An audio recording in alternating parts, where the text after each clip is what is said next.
Hello students, ನಾನಿವತ್ತು first P U ಅಕೌಂಟೆನ್ಸಿಗೆ related ಆಗಿರುವಂಥ ತುಂಬ ಯೂಸ್ಫುಲ್ ಆಗಿರೋ ಒಂದು ವಿಡಿಯೋ ಜೊತೆ ಬಂದಿದ್ದೀನಿ. ಅದು ಪಾಸಿಂಗ್ ಪ್ಯಾಕೇಜ್. ಇದರಲ್ಲಿ ನಾನು ಜಸ್ಟ್ ಪಾಸಿಂಗ್ ಪ್ಯಾಕೇಜನ್ನು ಕೊಡ್ತಿಲ್ಲ, ಬದಲಾಗಿ ಅಕೌಂಟೆನ್ಸಿಲಿ ಈಸಿ ಆ್ಯಂಡ್ ಗ್ಯಾರಂಟಿಡ್ ಕ್ವಶನ್ಸ್ ಯಾವುದು ಅನ್ನೋದನ್ನು ಡಿಸ್ಕಸ್ ಮಾಡ್ತಾ ಇದ್ದೀನಿ. ಇದರಿಂದ ಬರೀ ಫೇಲ್ ಆಗೋರಿಗೆ ಮಾತ್ರ ಅಲ್ಲ, ಯಾವುದೇ ಲೆವೆಲಲ್ಲಿ ಇರೋರಿಗೂ ಕೂಡ ಅಕೌಂಟೆನ್ಸಿಲಿ ಒಳ್ಳೆ ಸ್ಕೋರ್ ಮಾಡೋದು ತುಂಬ ಈಸಿ ಆಗುತ್ತೆ. ಯಾಕಂದರೆ ಅಕೌಂಟ್ಸ್ ನೀವು ಅಂದ್ಕೊಂಡಿರೋ ಹಾಗೆ ಟಫ್ ಸಬ್ಜೆಕ್ಟ್ ಖಂಡಿತ ಅಲ್ಲ.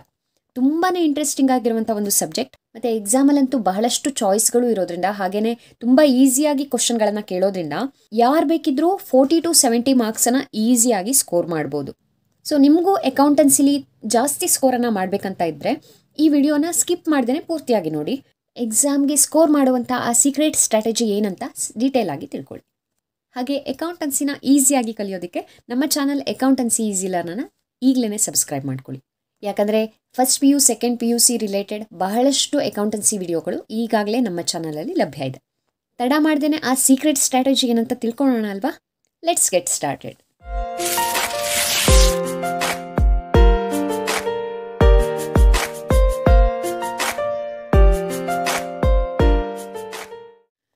ಮೊದಲಿಗೆ ನಾನಿಲ್ಲಿ ಪ್ಯಾಟರ್ನ್ ಜೊತೆ ಬಂದಿದ್ದೀನಿ. ನೀವು ಆಲ್ರೆಡಿ ಮಿಡ್ ಟರ್ಮ್ ಎಕ್ಸಾಮ್ಗಳನ್ನ ಬರೆದಿರೋದ್ರಿಂದ, ಹಾಗೆ ಎಕ್ಸಾಮ್ಗೆ ಇನ್ನೇನು ಒಂದೆರಡು ದಿನ ಉಳಿದಿರೋದ್ರಿಂದ ನಿಮಗೆ ಪ್ಯಾಟರ್ನ್ ಬಗ್ಗೆ ಚೆನ್ನಾಗಿ ಗೊತ್ತಿದೆ ಅಂತ ಅನ್ಕೋತೀನಿ.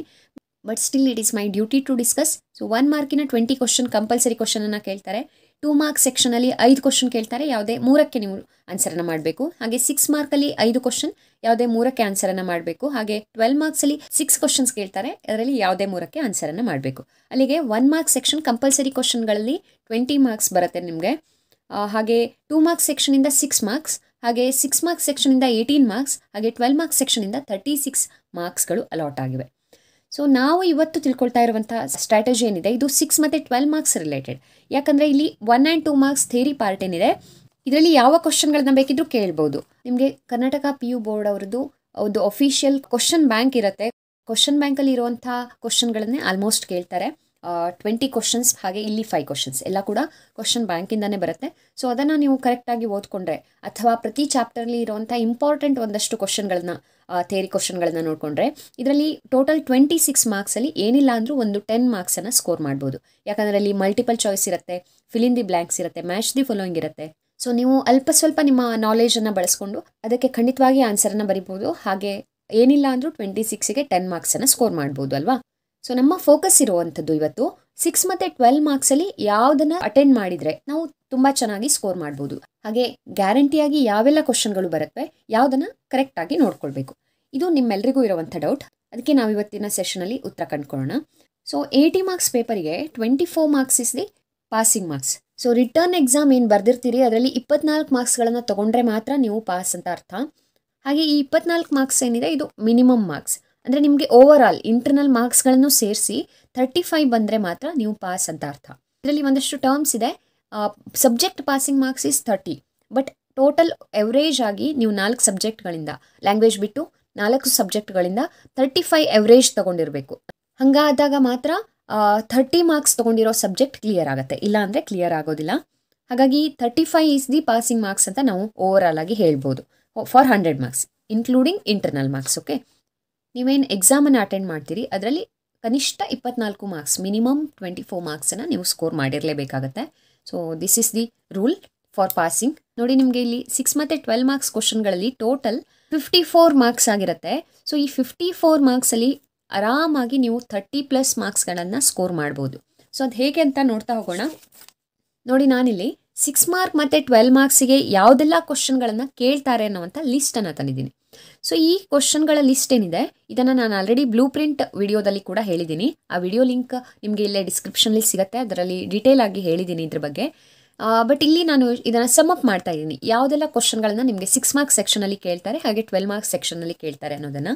ಸೊ ಇಲ್ಲಿ ಮೊದಲಿಗೆ 6 ಮಾರ್ಕ್ಸ್ ಸೆಕ್ಷನಲ್ಲಿ ಟೋಟಲ್ 5 ಕ್ವಶನ್ಗಳನ್ನು ಕೇಳ್ತಾರಲ್ವಾ, ಯಾವುದೇ 3ಕ್ಕೆ ನೀವು ಆನ್ಸರನ್ನು ಮಾಡಿರಬೇಕಾಗತ್ತೆ. ಈ 5 ಕ್ವಶನ್ಗಳು ಅಂದರೆ ಒಂದು 3rd ಚಾಪ್ಟರ್ನಿಂದ classification of accounts or accounting equation ಅನ್ನು ಕೇಳ್ಬೋದು. ಹಾಗೆ 4th ಚಾಪ್ಟರ್ನಿಂದ simple cash book or purchase book or sales ಬುಕ್ಕನ್ನು ಕೇಳ್ಬೋದು. ಹಾಗೆ ಅದೇ ಚಾಪ್ಟರ್ನಿಂದ ಇನ್ನೊಂದು ಕಂಪಲ್ಸರಿ ಕ್ವಶನ್ ಬರುತ್ತೆ, ಅದು ಪೆಟಿ ಕ್ಯಾಶ್ ಬುಕ್. ಹಾಗೆಯೇ 4ನೇ ಕ್ವಶನ್ ನಿಮಗೆ trial balance or rectification of errors ಆ ಒಂದು ಚಾಪ್ಟರಿಂದ ಬರುತ್ತೆ. ಇದರಲ್ಲಿ ಟ್ರಯಲ್ ಬ್ಯಾಲೆನ್ಸ್ ಕೇಳ್ಬೋದು ಅಥವಾ ರೆಕ್ಟಿಫಿಕೇಶನ್ ಆಫ್ ಎರರ್ಸನ್ನು ಕೇಳ್ಬೋದು. ಹಾಗೆಯೇ ಲಾಸ್ಟ್ ಚಾಪ್ಟರಿಂದ ಅಂದರೆ ಫೈನಾನ್ಷಿಯಲ್ ಸ್ಟೇಟ್ಮೆಂಟ್ ಚಾಪ್ಟರಿಂದ cost of goods sold COGS ಅಂತ ಕರಿತೀವಿ, ಅದನ್ನು ಕೇಳ್ಬೋದು. ಅಥವಾ ಟ್ರೇಡಿಂಗ್ ಅಕೌಂಟ್ ಪ್ರಿಪರೇಷನ್ ಕೇಳ್ಬೋದು, P&L ಅಕೌಂಟ್ ಪ್ರಿಪರೇಷನ್ ಕೇಳ್ಬೋದು, ಅಥವಾ ಬ್ಯಾಲೆನ್ಸ್ ಶೀಟ್ ಪ್ರಿಪರೇಷನನ್ನು ಕೇಳ್ಬೋದು.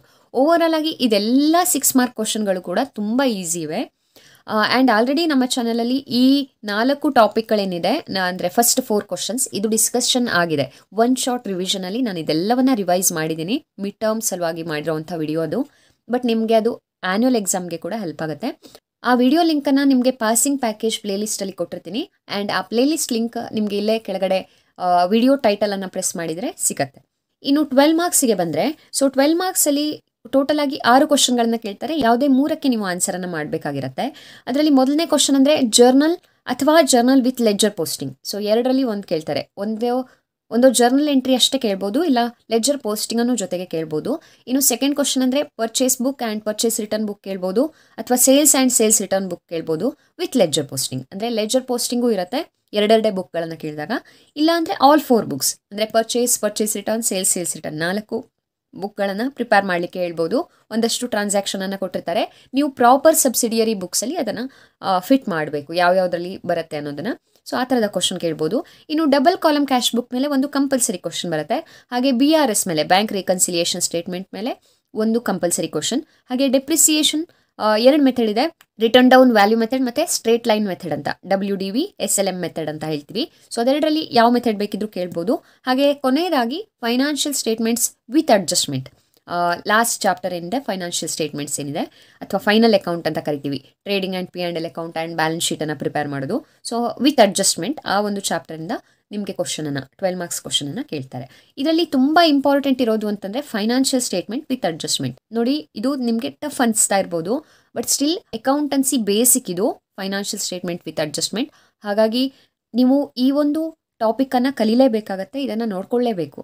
ಇನ್ ಕೇಸ್ ನೀವು ಎಕ್ಸಾಮಲ್ಲಿ ಇದನ್ನು ಚಾಯ್ಸಿಗೆ ಬಿಡ್ತೀರಿ ಅಂದ್ರೂ ನಿಮ್ಮ ಅಕೌಂಟೆನ್ಸಿ ನಾಲೆಜ್ ಪಾಯಿಂಟ್ ಆಫ್ ವ್ಯೂಯಿಂದ ತುಂಬ ಇಂಪಾರ್ಟೆಂಟ್ ಇರುವಂಥ ಟಾಪಿಕ್ ಇದು. ಹಾಗಾಗಿ ಇದನ್ನು ಖಂಡಿತ ನೋಡ್ಕೊಳ್ಳಿ. ಆ್ಯಂಡ್ ಇದೆಲ್ಲ ಕೂಡ ಇಂಪಾರ್ಟೆಂಟ್ ಇರೋದೆ. ಈ ಫಸ್ಟ್ ಇಯರಲ್ಲಿ ಎಲ್ಲ ಟಾಪಿಕ್ ನಾವೇನು ಕರಿತೀವಿ ಇದೆಲ್ಲ ಬೇಸಿಕ್ಸ್ ಆಗಿರುತ್ತೆ. ಸೊ ನಿಮಗೆ ಹೇಗೆ ABCD ಕಲಿತ ಹೊರತು ವರ್ಡ್ಸ್ ಮಾಡೋದಕ್ಕೆ ಬರೋದಿಲ್ವೋ ಇಂಗ್ಲೀಷಲ್ಲಿ, ಅದು ಹಾಗೆಯೇ ಅಕೌಂಟೆನ್ಸಿ ಬೇಸಿಕ್ಸನ್ನು ಕಲ್ತಿಲ್ಲ ಅಂದರೆ ಮುಂದೆ ನಮ್ಮ ಕಾಮರ್ಸ್ ಫೀಲ್ಡಲ್ಲಿ ಹೋಗುವಂಥದ್ದು ಕಷ್ಟ ಆಗುತ್ತೆ. ಹಾಗಾಗಿ ನೀವು ಇದೆಲ್ಲವನ್ನು ಕಲೀಲೇಬೇಕು. ಬಟ್ ಸ್ಟಿಲ್ ಪಾಸ್ ಮಾಡಲಿಕ್ಕೆ ಸ್ಟ್ರಗಲ್ ಮಾಡ್ತಾ ಇರೋರಿಗೆ ಒಂದಷ್ಟು guaranteed and important questions and easy topics ಯಾವ್ಯಾವುದು ಅನ್ನೋದನ್ನು ನಾವು ನೋಡ್ತಾ ಹೋಗೋಣ. ಸೊ ಇಲ್ಲಿ ನಾನು ಡಿಸ್ಕಷನ್ ಮಾಡ್ತಾ ಇರೋದು ಕೇವಲ ಎಕ್ಸಾಮ್ ಪಾಯಿಂಟ್ ಆಫ್ ವ್ಯೂಯಿಂದ ಮಾತ್ರ. ಯಾಕಂದರೆ ಇದೆಲ್ಲ ಟಾಪಿಕ್ಗಳು ನಿಮಗೆ ನಾಲೆಜ್ ಪಾಯಿಂಟ್ ಆಫ್ ವ್ಯೂಯಿಂದ ಬೇಕೇ ಬೇಕು. ಬಟ್ ಸ್ಟಿಲ್ ನೀವು ಎಕ್ಸಾಮಲ್ಲಿ ಸ್ಟ್ರಗಲ್ ಮಾಡ್ತಿದ್ದೀರಿ ಸ್ಕೋರ್ ಮಾಡಲಿಕ್ಕೆ ಅಂದರೆ ಇದಿಷ್ಟು ಟಾಪಿಕ್ಗಳನ್ನು ನೀವು ನೋಡಿಕೊಂಡ್ರೆ ಸಾಕಾಗುತ್ತೆ. ಹಾಗಿದ್ರೆ ಯಾವ್ಯಾವುದನ್ನು ನೋಡ್ಕೋಬೇಕು ನೋಡ್ತಾ ಹೋಗೋಣ. ಮೊದಲಿಗೆ 6 ಮಾರ್ಕಿಂದ ನೋಡೋಣ. ಸೊ 6 ಮಾರ್ಕಲ್ಲಿ ಕ್ಲಾಸಿಫಿಕೇಶನ್ ಆಫ್ ಅಕೌಂಟ್ಸ್ ಅನ್ನುವಂಥದ್ದೇನಿದೆ, ಇದು ತುಂಬ ಈಸಿ ಒಂದು ಪ್ರಾಬ್ಲಮ್. ಅಂದರೆ ನಿಮ್ಗೆ ಇಲ್ಲಿ ಒಂದಷ್ಟು ಅಕೌಂಟ್ಗಳನ್ನು ಕೊಟ್ಟಿರ್ತಾರೆ. ನೀವು ಅದು ಅಸೆಟ್ಟಾ, ಲಯಬಿಲಿಟಿನ, ಹಾಗೆ ಎಕ್ಸ್ಪೆನ್ಸಾ ಅಥವಾ ರೆವೆನ್ಯೂಸಾ ಇಲ್ಲ ಕ್ಯಾಪಿಟಲ್ಲ, ಈ 5 ಕೆಟಗರಿಲಿ ಯಾವ ಕೆಟಗರಿಲಿ ಬರುತ್ತೆ ಅನ್ನೋದನ್ನು ಕ್ಲಾಸಿಫೈ ಮಾಡ್ತಾ ಹೋಗಬೇಕು. ಸೊ ಇದು ತುಂಬಾ ಇಂಪಾರ್ಟೆಂಟ್ ಆಗಿರುವಂಥ ಒಂದು ಟಾಪಿಕ್ ಇದು. ಇದನ್ನು ನೀವು ಕಲೀಲೇಬೇಕಾಗತ್ತೆ. ಕಲಿತ್ರೆ ಮಾತ್ರ ನಿಮಗೆ ನೆಕ್ಸ್ಟ್ ಇಯರ್ ಅಕೌಂಟೆನ್ಸಿ ಈಸಿ ಆಗ್ತಾ ಹೋಗುತ್ತೆ, ಅಥವಾ ಅದೊಂದು ಬೇಸಿಕ್ ಆಫ್ ಅಕೌಂಟೆನ್ಸಿ. ಹಾಗಾಗಿ ನೀವು ಅದನ್ನು ಕಲ್ತ್ಕೊಳ್ಳೇಬೇಕಾಗತ್ತೆ. ನಿಮಗೆ ಈ ಕ್ಲಾಸಿಫಿಕೇಷನ್ ಮಾಡೋದು ಹೇಗೆ ಅಂತ ಗೊತ್ತಾಗ್ತಾ ಇಲ್ಲ ಅಂದರೆ ನಾನು ಅದರ ಲಿಸ್ಟನ್ನು ಅಂದರೆ ಕ್ಲಾಸಿಫೈ ಮಾಡಿರೋವಂಥ ಅಕೌಂಟ್ಗಳ ಲಿಸ್ಟನ್ನು ಆಲ್ರೆಡಿ ಒಂದು ವಿಡಿಯೋದಲ್ಲಿ ಹೇಳಿದ್ದೀನಿ, ರಿವಿಷನ್ ವಿಡಿಯೋದಲ್ಲಿ. ಸೊ ಅದನ್ನು ನೋಡ್ಕೊಳ್ಳಿ. ಅದರಲ್ಲಿ ಯಾವ್ಯಾವುದು ಅಸೆಟ್, ಯಾವ್ಯಾವುದು ಲಯಬಿಲಿಟಿ, ಯಾವ್ದು ಬಂದರೆ ರೆವೆನ್ಯೂ ಅಂತ ತೋರಿಸ್ಬೇಕು, ಇದೆಲ್ಲವನ್ನು ನಾನು ಡಿಸ್ಕಷನ್ ಮಾಡಿದ್ದೀನಿ ಈಸಿಯಾಗಿ. ಅದು ನಿಮಗೆ ಹೆಲ್ಪ್ ಆಗ್ಬೋದು. ಇನ್ನು ಸೆಕೆಂಡ್ ಟಾಪಿಕ್ ಅಂತಂದರೆ simple cash book or purchase book or sales book. ಇದು 3 ನೀವು ನೋಡ್ಕೊಳ್ಳೇಬೇಕು. ತುಂಬ ಈಸಿಯಾಗಿ ನಾವು ಪ್ರಿಪೇರ್ ಮಾಡ್ತೀವಿ ಇದನ್ನು. ಇದರಲ್ಲಿ ಪರ್ಚೇಸ್ ಅಥವಾ ಸೇಲ್ಸ್ ಬುಕ್ಕನ್ನು ಕೇಳುವಂಥ ಚಾನ್ಸಸ್ ಜಾಸ್ತಿ ಸಿಂಪಲ್ ಕ್ಯಾಶ್ ಬುಕ್ಕಿಂತ. ಯಾಕಂದರೆ ನೆಕ್ಸ್ಟ್ ಕ್ವಶನ್ ಏನಿದೆ ಇದು ಪೆಟಿ ಕ್ಯಾಶ್ ಬುಕ್ ಮೇಲೆ ಕೇಳೋದ್ರಿಂದ ಸಿಂಪಲ್ ಕ್ಯಾಶ್ ಬುಕ್ ಕೇಳುವಂಥ ಚಾನ್ಸಸ್ ಕಡಿಮೆ ಅಂತ ಹೇಳ್ಬೋದು.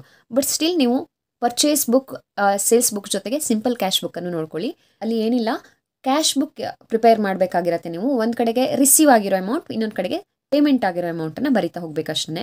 ತುಂಬ ಈಸಿಯಾಗಿ ಸಿಂಪಲ್ ಆಗಿ ಇದನ್ನು ಪ್ರಿಪೇರ್ ಮಾಡ್ಬೋದು. ಹಾಗೆ ಪರ್ಚೇಸ್ ಸೇಲ್ಸ್ ಬುಕ್ಕಲ್ಲಂತೂ ಎಲ್ಲ ಕ್ರೆಡಿಟ್ ಪರ್ಚೇಸ್ ಆಫ್ ಗೂಡ್ಸನ್ನು ಅಥವಾ ಕ್ರೆಡಿಟ್ ಸೇಲ್ಸ್ ಆಫ್ ಗೂಡ್ಸನ್ನು ನಾವು ರೆಕಾರ್ಡ್ ಮಾಡ್ತಾ ಹೋಗ್ತೀವಿ. ಜಸ್ಟ್ ನಾವು ಪಾರ್ಟಿ ನೇಮನ್ನು ಬರೆಯೋದು, ಅಮೌಂಟ್ ಬರೆಯೋದು ಅಷ್ಟೇ ಇರೋದಲ್ಲಿ ತುಂಬ ಈಸಿಯಾಗಿರೋವಂಥ ಪ್ರಾಬ್ಲಮ್ಗಳು ಇವೆರಡು. ಹಾಗಾಗಿ ಈ 2 ಕ್ವಶನ್ಗಳು ಕೂಡ ಖಂಡಿತ ನಿಮಗೆ ಟಫ್ ಅನ್ಸೋದಿಲ್ಲ. ಅದಕ್ಕೋಸ್ಕರ ಇದನ್ನು ಸೆಲೆಕ್ಟ್ ಮಾಡ್ಕೊಳ್ಳಿ. ಇನ್ನು ನೆಕ್ಸ್ಟ್ ಅಂದರೆ petty cash book. Petty cash book ಅಂತೂ ಬಹಳನೇ ಈಸಿ ಇರೋವಂಥ ಒಂದು ಟಾಪಿಕ್. ಯಾಕಂದರೆ ಇಲ್ಲಿ ನಿಮಗೆ ಸ್ಮಾಲ್ ಎಕ್ಸ್ಪೆನ್ಸ್ಗಳನ್ನು ಕೊಟ್ಟಿರ್ತಾರೆ. ಅದು ಯಾವ ಕೆಟಗರಿಲಿ ಬರುತ್ತೆ ಅನ್ನೋದನ್ನು ನೀವು ಬರೆದಿಟ್ಟರೆ ಆಯಿತು. ಆ ಕೆಟಗರಿಲಿ ಅಮೌಂಟನ್ನು ಬರೀಬೇಕಾಗತ್ತೆ. ಹಾಗೆ ಏನೇನು ಎಕ್ಸ್ಪೆನ್ಸ್ ಆಗಿದೆ, ಏನೇನು ಇನ್ಕಮ್ ಬಂದಿದೆ ಅದನ್ನ ಬರಿತಾ ಹೋಗ್ತೀರಷ್ಟೇ. ತುಂಬ ಈಸಿಯಾಗಿ ಸಾಲ್ವ್ ಮಾಡ್ಬೋದು. ಇನ್ನು ಟ್ರಯಲ್ ಬ್ಯಾಲೆನ್ಸ್ ಕೂಡ ಇಂಪಾರ್ಟೆಂಟ್ ಆಗಿರುವಂಥ ಒಂದು ಟಾಪಿಕ್. ಸೊ ಆಗಲೇ ಹೇಳಿದೆ, ಟ್ರಯಲ್ ಬ್ಯಾಲೆನ್ಸ್ ಅವ್ರು ರೆಕ್ಟಿಫಿಕೇಶನ್ ಆಫ್ ಎರರ್ಸಿಂದ ಕೇಳ್ತಾರೆ ಅಂತ. ಅದರಲ್ಲಿ ಕೂಡ ಟ್ರಯಲ್ ಬ್ಯಾಲೆನ್ಸನ್ನು ಕೇಳುವಂಥ ಚಾನ್ಸಸ್ ಜಾಸ್ತಿ. ಅದು ಕೂಡ ಬಹಳ ಈಸಿ. ಕ್ಲಾಸಿಫಿಕೇಶನ್ ಆಫ್ ಅಕೌಂಟ್ಸನ್ನು ನೀವು ನೋಡಿಕೊಂಡ್ರಿ ಅಂದರೆ ಟ್ರಯಲ್ ಬ್ಯಾಲೆನ್ಸನ್ನು ಮಾಡುವಂಥದ್ದು ಏನೇನೂ ಟಫ್ ಇರಲ್ಲ. ಹಾಗಾಗಿ ನಿಮಗೆ ಇದೆರಡು ಟಾಪಿಕ್ಗಳು ಒಂದೇ ರೀತಿ ಅನಿಸುತ್ತೆ. ಸೊ ನಾನು ಇದನ್ನು ಸಜೆಸ್ಟ್ ಮಾಡ್ತೀನಿ. ಇನ್ನು ಲಾಸ್ಟ್ ಒನ್ ಅಂದರೆ COGS, cost of goods sold. So ಇದಕ್ಕೆ ಒಂದು ಫಾರ್ಮುಲಾ ಇದೆ. It is equal to opening stock plus closing stock plus direct expenses minus closing stock. ಈ ಒಂದು ಫಾರ್ಮುಲಾ ಹಾಕಿ ಆ ಐಟಮ್ಗಳನ್ನ ಕೂಡ ತುಂಬ ಡೈರೆಕ್ಟಾಗಿ ಕೊಟ್ಟಿರ್ತಾರೆ. ಓಪನಿಂಗ್ ಸ್ಟಾಕ್ ಎಷ್ಟಿದೆ, ಕ್ಲೋಸಿಂಗ್ ಸ್ಟಾಕ್ ಎಷ್ಟಿದೆ, ಡೈರೆಕ್ಟ್ ಎಕ್ಸ್ಪೆನ್ಸ್ ಯಾವ್ಯಾವುದಿದೆ ಅನ್ನೋದನ್ನು. ಸೊ ನಿಮ್ಮ ಕೆಲಸ ಫಾರ್ಮುಲಾ ಹಾಕಿ COGSನ್ನು, ಕಾಸ್ಟ್ ಆಫ್ ಗೂಡ್ಸ್ ಸೋಲ್ಡನ್ನು ಕ್ಯಾಲ್ಕುಲೇಷನ್ ಮಾಡೋದು. ಇದಿಷ್ಟು ಟಾಪಿಕ್ಗಳು ಈಸಿ ಆಗಿರೋವಂಥದ್ದು, ಹಾಗೆಯೇ ಗ್ಯಾರಂಟಿಯಾಗಿ ಎಕ್ಸಾಮಲ್ಲಿ ಬರುವಂಥದ್ದು. ಇದೆಲ್ಲನೂ ಬಂದೇ ಬರುತ್ತೆ ಅಂತ ಅಲ್ಲ, ಕೆಲವೊಂದಷ್ಟಕ್ಕೆ ಚಾಯ್ಸಸ್ ಇದೆ. ಅಂದರೆ ಫಾರ್ ಎಕ್ಸಾಂಪಲ್ ಈಗ ಟ್ರಯಲ್ ಬ್ಯಾಲೆನ್ಸಲ್ಲಿ ರೆಕ್ಟಿಫಿಕೇಶನ್ ಆಫ್ ಎರರನ್ನು ಕೇಳ್ಬೋದು, but chances of asking trial balance is more. ಹಾಗೆ COGS ಅಲ್ಲಿ ಟ್ರೇಡಿಂಗ್ ಅಕೌಂಟ್ ಕೇಳ್ಬೋದು, P&L ಅಕೌಂಟ್ ಆರ್ ಬ್ಯಾಲೆನ್ಸ್ ಶೀಟನ್ನು ಕೇಳ್ಬೋದು, but most of the time COGS ಅನ್ನು ಕೇಳ್ತಾರೆ. ಹಾಗಾಗಿ ನೀವು ಇದಿಷ್ಟು ಒಂದಷ್ಟು ಇಂಪಾರ್ಟೆಂಟ್ ಟಾಪಿಕ್ಗಳನ್ನು ನೋಡ್ಕೊಂಡ್ರಿ ಅಂದರೆ, ಟೋಟಲ್ ಆಗಿ ನಾನಿಲ್ಲಿ 5 ಸಜೆಸ್ಟ್ ಮಾಡ್ತಾ ಇದ್ದೀನಲ್ವಾ. ಸೊ ಈ 5 ನೋಡ್ಕೊಂಡ್ರಿ ಅಂದರೆ ಅವ್ರು ಏನಾದರೂ ಬೇರೆ ಕ್ವಶನನ್ನು ಕೇಳಿದರೆ, ಈ ಒಂದು ಚಾಯ್ಸಸ್ಸಲ್ಲಿ ಬೇರೆದನ್ನು ಚೂಸ್ ಮಾಡಿಕೊಂಡು ಕೇಳಿದ್ರು ಕೂಡ ನಿಮಗೆ ಚಾಯ್ಸಸ್ ಇರುತ್ತೆ. ಯಾವುದಾದ್ರೂ 3 ಬರೆದ್ರೆ ಸಾಕಾಗಿರುತ್ತೆ. ನೀವು ಇದಿಷ್ಟು ಈಸಿ ಟಾಪಿಕ್ಗಳನ್ನು ನೋಡ್ಕೊಂಡ್ರಿ ಅಂದರೆ ಇದರಲ್ಲಿನೇ ಯಾವುದೇ 3 ನೀವು ಖಂಡಿತ ಅಟೆಂಡ್ ಮಾಡ್ಬೋದು. ಎಕ್ಸಾಮಲ್ಲಿ ಖಂಡಿತ ಇದರಲ್ಲಿ 3 ಟಾಪಿಕ್ ಅಂತೂ ಬಂದೇ ಬರುತ್ತೆ. ಆದರೆ ಇದಿಷ್ಟು ಟಾಪಿಕ್ಗಳನ್ನು ನೀವು ನೋಡಿಕೊಂಡ್ರೆ ತುಂಬ ಒಳ್ಳೆಯದು. ಹಾಗೆ ಯಾವುದೇ ಸೆಕ್ಷನಲ್ಲಿ 3 ಅಂದರೆ 3 ಬರಿಬೇಡಿ. ಎಷ್ಟು ಕೇಳಿದಾರೋ ಅದಕ್ಕಿಂತ ಒಂದು ಎಕ್ಸ್ಟ್ರಾ ಅಟೆಂಡ್ ಮಾಡೋದಕ್ಕೆ ಕಲ್ತ್ಕೊಳ್ಳಿ. ಯಾಕಂದರೆ ಈ ಎಲ್ಲ 6 ಮಾರ್ಕ್ಸಿನ ಕ್ವಶನ್ಗಳು ಏನಿವೆ ಇದು ಬಹಳ ಬೇಗ ಇವುಗಳನ್ನು ಸಾಲ್ವ್ ಮಾಡ್ಬೋದು. ಹಾಗಾಗಿ ನಿಮಗೆ ಟೈಮ್ ಇರುತ್ತೆ. ಟೈಮ್ ಇದ್ದಾಗ ಒಂದು ಎಕ್ಸ್ಟ್ರಾ ಅಟೆಂಡ್ ಮಾಡಿ, 4 ಅಟೆಂಡ್ ಮಾಡಿ. ಇನ್ನು ನೆಕ್ಸ್ಟ್ ಅಂತಂದರೆ 12 ಮಾರ್ಕ್ಸ್ ಟಾಪಿಕ್ಸು. 12 ಮಾರ್ಕ್ಸ್ ಟಾಪಿಕಲ್ಲಿ ಯಾವುದೇ 3 ಅಟೆಂಡ್ ಮಾಡಬೇಕಲ್ವಾ 6ರಲ್ಲಿ. ಅದರಲ್ಲಿ ನಾನು 4 ಸಜೆಸ್ಟ್ ಮಾಡ್ತೀನಿ. ಅದು ಮೊದಲನೇದು ಪ್ರಾಪರ್ ಸಬ್ಸಿಡಿಯರಿ ಬುಕ್ಸ್, ಅಂದರೆ 4th ಚಾಪ್ಟರ್ ಅಂತ ಬರುತ್ತೆ. Purchase book, purchase return, sales book, sales return book. So ಇದು 4ರಲ್ಲಿ ಎಂಟ್ರಿ ಹೇಗೆ ಮಾಡೋದು ಅನ್ನೋದನ್ನು ಕರೆಕ್ಟಾಗಿ ನೋಡ್ಕೊಳ್ಳಿ. ಅಲ್ಲಿ ನೀವು ಲೆಡ್ಜರ್ ಪೋಸ್ಟಿಂಗ್ ನೋಡ್ಕೊಂಡಿಲ್ಲ ಅಂದರೂ ಪರವಾಗಿಲ್ಲ, ಬಟ್ ಸ್ಟಿಲ್ ಈ ಒಂದು ಟಾಪಿಕ್ ಏನಿದೆ ತುಂಬ ಈಸಿ. ಇದು 6 ಮಾರ್ಕಲ್ಲಿ ಕೂಡ ಕೇಳ್ತಾರೆ, ಹಾಗೆ 12 ಮಾರ್ಕ್ಸಲ್ಲಿ ಕೂಡ ಕೇಳ್ತಾರೆ. ಹಾಗಾಗಿ ಇದನ್ನು ಸರಿಯಾಗಿ ನೋಡ್ಕೊಳ್ಳಿ. ಇನ್ನು ನೆಕ್ಸ್ಟ್ ಅಂದರೆ double column cash book. Double column cash book ಅಂತೂ ಕಂಪಲ್ಸರಿ ಕ್ವಶನ್. ಇದರಲ್ಲಿ 1-2 ಟಾಪಿಕ್ಗಳು ಕಾಂಟ್ರಾ ಎಂಟ್ರಿ ಆ ಥರದ್ದು 1-2 ಕನ್ಫ್ಯೂಷನ್ ಆಗ್ಬೋದು, ಬಟ್ ಸ್ಟಿಲ್ ತುಂಬ ಈಸಿ ಆಗಿರುವಂಥ ಒಂದು ಪ್ರಾಬ್ಲಮ್. ಆ್ಯಂಡ್ ತುಂಬ ಬೇಗನೆ ಮುಗಿಸ್ಬೋದು ಇದನ್ನು. ಹಾಗಾಗಿ ನಾನು ಇದನ್ನು ಸಜೆಸ್ಟ್ ಮಾಡ್ತೀನಿ ನಿಮಗೆ. ಆ್ಯಂಡ್ ನೆಕ್ಸ್ಟ್ ಒಂದು ಅಂದರೆ ಬ್ಯಾಂಕ್ ರಿಕನ್ಸಿಲಿಯೇಷನ್ ಸ್ಟೇಟ್ಮೆಂಟ್. ಇದಂತೂ 5 ನಿಮಿಷದೊಳಗಾಗಿ ನಿಮಗೆ 12 ಮಾರ್ಕ್ಸನ್ನು ತಂದುಕೊಡುವಂಥ ಒಂದು ಕ್ವಶನ್ ಅಂತ ಹೇಳ್ಬೋದು. ತುಂಬ ಈಸಿಯಾಗಿರುತ್ತೆ. ಪ್ಲಸ್ ಮಾಡಬೇಕಾ ಮೈನಸ್ ಮಾಡಬೇಕಾ ಇಷ್ಟನ್ನು ನೀವು ಅನಲೈಸ್ ಮಾಡೋದನ್ನು ಕಲ್ತ್ಕೊಂಡ್ರೆ ತುಂಬ ಈಸಿ. ಸೊ ಇದೆರಡೂ ಟಾಪಿಕ್ ಮೇಲೆ, ಡಬಲ್ ಕಾಲಮ್ ಕ್ಯಾಶ್ ಬುಕ್ ಮತ್ತು ಬ್ಯಾಂಕ್ ರಿಕನ್ಸಿಲಿಯೇಷನ್ ಸ್ಟೇಟ್ಮೆಂಟ್ ಮೇಲೆ ತುಂಬ ಈಸಿಯಾಗಿ ಹೇಗೆ ಇದನ್ನು ಸಾಲ್ವ್ ಮಾಡಬೇಕು ಅನ್ನೋದನ್ನು ನಾನು ಡಿಸ್ಕಷನ್ ಮಾಡಿದ್ದೀನಿ. ಸೊ ನೀವು ಆ ವಿಡಿಯೋ ನೋಡಿ ಕೂಡ ಕಲ್ತ್ಕೊಳ್ಬೋದು. ಆ್ಯಂಡ್ ಅನಾಲಿಸಿಸ್ ಮಾಡೋದು ನಿಮಗೆ ಆವಾಗ ತುಂಬ ಈಸಿ ಆಗ್ಬೋದು. ಇನ್ನು ನೆಕ್ಸ್ಟ್ ಅಂದರೆ 4th ಚಾಯ್ಸ್ ಆಗಿ ನಾನು ಜರ್ನಲ್ ಎಂಟ್ರೀಸ್ ಹೇಳ್ತಾ ಇದ್ದೀನಿ. ಇದೆಲ್ಲ ಕೂಡ ಇಂಪಾರ್ಟೆಂಟ್ ಟಾಪಿಕ್ಸೇ. ಜರ್ನಲ್ ಎಂಟ್ರಿ ಕೂಡ ನೀವು ಕಲ್ತ್ಕೊಳ್ಬೇಕಾಗತ್ತೆ. ಬಟ್ ಇದನ್ನು ನಾನು ಯಾಕೆ 4th ಪ್ಲೇಸಲ್ಲಿ ಇಟ್ಟಿದ್ದೀನಿ ಅಂದರೆ ಇದೊಂದು ಎಕ್ಸ್ಟ್ರಾ ಕ್ವಶನ್ ಆಗಿ ಅಟೆಂಡ್ ಮಾಡಿ. ಯಾಕಂದರೆ ಇದಿಷ್ಟು 3 ಟಾಪಿಕ್ಗಳು ತುಂಬ ಈಸಿ ಟಾಪಿಕ್ಗಳು, ಬೇಗ ಮುಗಿಯುವಂಥದ್ದು. ಜರ್ನಲ್ ಎಂಟ್ರಿ ಕೆಲವರಿಗೆ ಕನ್ಫ್ಯೂಷನ್ ಆಗ್ಬೋದು ಏನು ಎಂಟ್ರಿ ಹಾಕಬೇಕು ಅಂತ. ಬಟ್ ಸ್ಟಿಲ್ ನಿಮಗೆ ಎಷ್ಟು ಜರ್ನಲ್ ಎಂಟ್ರಿ ಹಾಕಲಿಕ್ಕೆ ಬರುತ್ತೋ ಅಷ್ಟನ್ನು ಖಂಡಿತವಾಗಿ ಎಂಟ್ರೀಸನ್ನು ಮಾಡಿ. ಇದನ್ನು ನೀವು ಎಕ್ಸ್ಟ್ರಾ ಅಟೆಂಡ್ ಮಾಡಿದರೆ ಇದರಲ್ಲಿ ಎಷ್ಟು ಜರ್ನಲ್ ಎಂಟ್ರೀಸ್ ಸರಿ ಇದೆ ಅದಕ್ಕಾದರೂ ಮಾರ್ಕ್ಸ್ ಬರುತ್ತೆ. ಇನ್ ಕೇಸ್ ನೀವು ಯಾವುದನ್ನು ಮಿಸ್ ಮಾಡಿದ್ರಿ, ತಪ್ಪು ಮಾಡಿದ್ರಿ ಅಂದರೆ ಇದರಲ್ಲಿ ಮಾರ್ಕ್ಸ್ ಬರುತ್ತೆ. ಸೊ ಇದಿಷ್ಟು ಈಸಿ ಆ್ಯಂಡ್ ಇಂಪಾರ್ಟೆಂಟ್ ಟಾಪಿಕ್ಸ್ಗಳು. ನೋಡಿ, ನೀವು ಈ ಒಂದು 5 ಟಾಪಿಕಲ್ಲಿ ಅಷ್ಟು ಟಾಪಿಕ್ಗಳನ್ನ ಕಲ್ತ್ಕೊಂಡ್ರಿ ಅಂದರೆ ಯಾವುದೇ 3 ಅಟೆಂಡ್ ಮಾಡಿದರೆ ಟೋಟಲ್ 18 ಮಾರ್ಕ್ಸ್ ಬರುತ್ತೆ. ಸೊ 18ರಲ್ಲಿ ನೀವೇನೋ 1-2 ಮಿಸ್ಟೇಕ್ ಮಾಡಿದ್ರಿ ಅಂದರೂ 15 ಮಾರ್ಕ್ಸನ್ನು ಈಸಿಯಾಗಿ ತೊಗೋಬೋದು. ಯಾಕಂದರೆ ನಾನು ಇಲ್ಲಿ ಹೇಳಿರುವಂಥ ಎಲ್ಲ ಟಾಪಿಕ್ಗಳೇನಿದೆ ಇದು ತುಂಬಾ ಈಸಿ ಆಗಿರುವಂಥ ಟಾಪಿಕ್ಗಳು. ಇದರಲ್ಲಿ ಮಾರ್ಕ್ಸ್ ಕಳ್ಕೊಳ್ಳುವಂಥದ್ದು ಏನೂ ಇಲ್ಲ, ಈಸಿಯಾಗಿ ಸಾಲ್ವ್ ಮಾಡ್ಬೋದು. ಹಾಗಾಗಿ 15 ಮಾರ್ಕ್ಸ್ ಅಂತೂ ಪಕ್ಕಾ ತೊಗೊಳ್ತೀರಿ. ಇನ್ನು ನೆಕ್ಸ್ಟ್ ಅಂದರೆ 12 ಮಾರ್ಕ್ಸ್ ಕ್ವಶನಲ್ಲಿ 3 ಕ್ವಶನ್ಗಳು, ಇದು 4 ನೋಡಿಕೊಂಡ್ರೆ ಯಾವುದೇ 3 ನಿಮಗೆ ಈಸಿ ಆಗುತ್ತಲ್ಲ ಆ 3 ಅಟೆಂಡ್ ಮಾಡ್ಬೋದು. ಸೊ ಆ 3ಕ್ಕೆ ನಿಮಗೆ 36 ಮಾರ್ಕ್ಸ್ ಇರುತ್ತೆ. ನೀವು ಕರೆಕ್ಟಾಗಿ ಮಾಡಿಲ್ಲ ಅಂತಲೇ ತಿಳ್ಕೊಳ್ಳೋಣ. ಸೊ ಎಲ್ಲೋ ಒಂದು ಮಿಸ್ಟೇಕ್ ಮಾಡಿದ್ರಿ, ಏನೋ ಒಂದು ತಪ್ಪು ಮಾಡಿದ್ರಿ ಅಂದರು ಒಂದು 25 ಮಾರ್ಕ್ಸನ್ನು ಈಸಿಯಾಗಿ ಸ್ಕೋರ್ ಮಾಡ್ಬೋದು ಇದರಲ್ಲಿ. ಸೊ 25 + 15 40 ಆಯಿತು. ಹಾಗೆ ಆಗಲೇ ನಾವು 1 ಆ್ಯಂಡ್ 2 ಮಾರ್ಕ್ಸ್ ಸೆಕ್ಷನಲ್ಲಿ ಟೋಟಲ್ 10 ಮಾರ್ಕ್ಸ್ ಅಂತ ಹಿಡ್ಕೊಂಡ್ವಿ 26ಗೆ. ಸೊ ಆ 10 ಮಾರ್ಕ್ಸನ್ನು ನೀವು ತೊಗೊಂಡ್ರಿ ಅಂದ್ರೂ 40 + 10 50 ಮಾರ್ಕ್ಸ್ ಆಗೋಯ್ತು ಅಲ್ಲಿಗೆ. ಸೊ ಈ ವರ್ಷ ಅಕೌಂಟೆನ್ಸಿಲಿ ಸ್ಕೋರ್ ಮಾಡೋದು ಬಹಳ ಈಸಿ.